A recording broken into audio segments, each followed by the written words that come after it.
Hey guys, it's Chris here once again, and guess what? I'm back! I'm actually doing a review for you guys. I know it's been a long time since I've done a review for body bags, but now I am back. I just needed some time off, some stuff going on in my life that I needed to be there for, and now I actually have a day where I can do something for a review for you guys. So I'm going to review a film for you, and this is going to be Killer Video Game Week, or game-based horror films for the theme this week. And I decided to watch a movie on Netflix, and it's called the Ouija Experiment, or Ouija Experiment. I pronounce it a Ouija Experiment. I know, tomato, tomato, Ouija, however you want to pronounce it. So, a Ouija Experiment. And I'm kind of different on this movie. It's a found footage movie, and it's about these 5 people who they're wanting to do something, and they're not telling, or one guy, the main guy, I cannot remember anybody's name in the movie, by the way. One guy wants to get all of his friends together and play some type of game, but he's not telling them what he's getting them together for. He's just say, hey, I got something special. I need you over here at this time, this time, this time.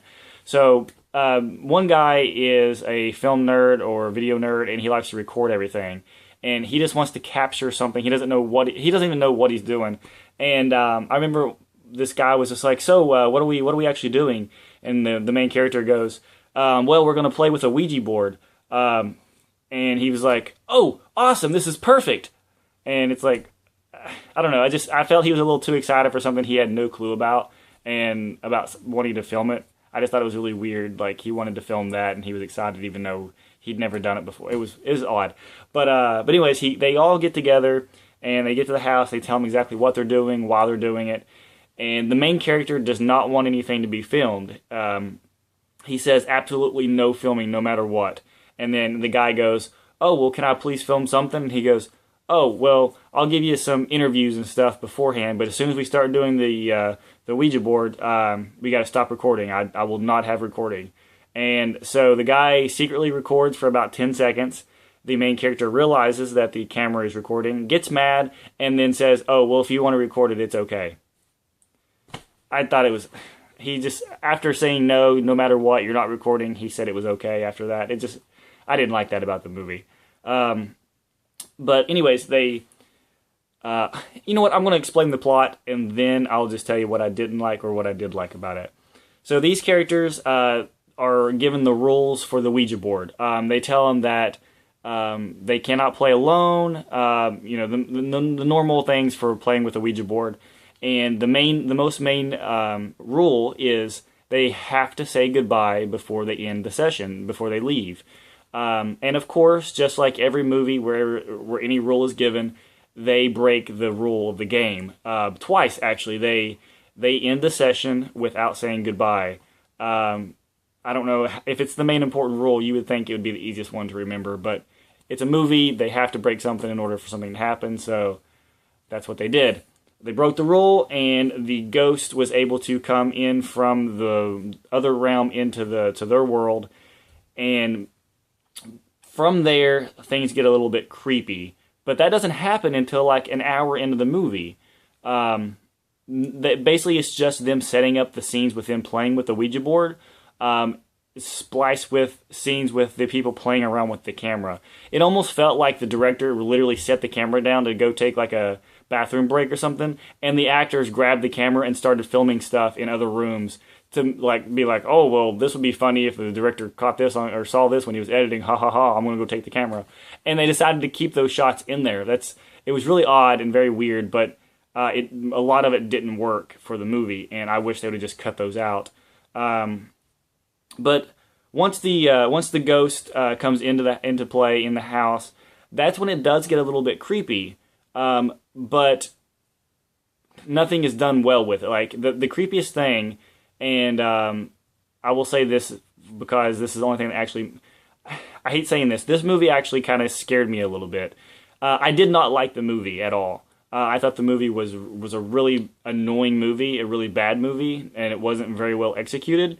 But it did scare me. It did give me the little chills for a moment. And specifically, not for the movie itself, but specifically... there is a ghost of a child, and the child has this really creepy laughter that echoes throughout the house when this one particular character is looking for something. And I was home alone when I watched it, and it just kind of creeped me out a little bit. I'm not gonna lie, it did creep me out. But once the ghost happens, once the little girl ghost starts haunting, you find out that there's like 3 ghosts, and all 3 of them are kind of linked to each person and to the house. And I'm not going to spoil anything in case somebody does want to watch it, because it does kind of have a little twist, even though I did see it coming.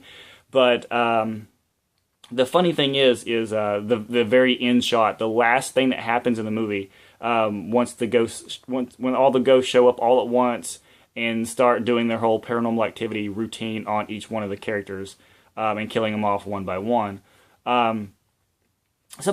It's part of the twist, but there's a flashback moment, and I will say this: the flashback it only lasted maybe 5 minutes, and it was within the last 15-20 minutes of the movie.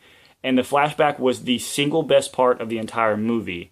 It was the most interesting. It was the most well acted, and it was definitely the best part of it, in my opinion. I would rather have seen the whole movie based around that, or maybe have that being the opening scene or something, but to lead you into it. I really liked that moment of the movie with the whole flashback thing, but everything that happened before it and everything just did not live up to that flashback, and that flashback was just so good, and it should have been a lot better for the rest of the movie, that I should say. But the ending, the last shot that you see, I was rolling in the floor laughing. It was so funny to me. I saw it coming, but I didn't think they'd actually do it, and the fact that they did, I laughed so hard at that movie, and I think I even applauded at how silly it was, at what they did. But all in all, the Ouija experiment, I'm gonna have to say no on that one. I don't recommend it. But if you are interested in seeing something that has to do with Ouija boards, or movies with ghosts or whatever, you might be a little bit intrigued by it. So I'd say only check it out if you're willing to watch something that's low budget, that has a Ouija board or ghost that you might be interested in. Other than that, if you're looking for a really scary movie or a real fun movie, then don't choose the Ouija experiment. But thanks, guys. Hope you liked the review, and hopefully I'll be back next week. More than likely I will, but thanks again, guys, and I will see you with another review next week.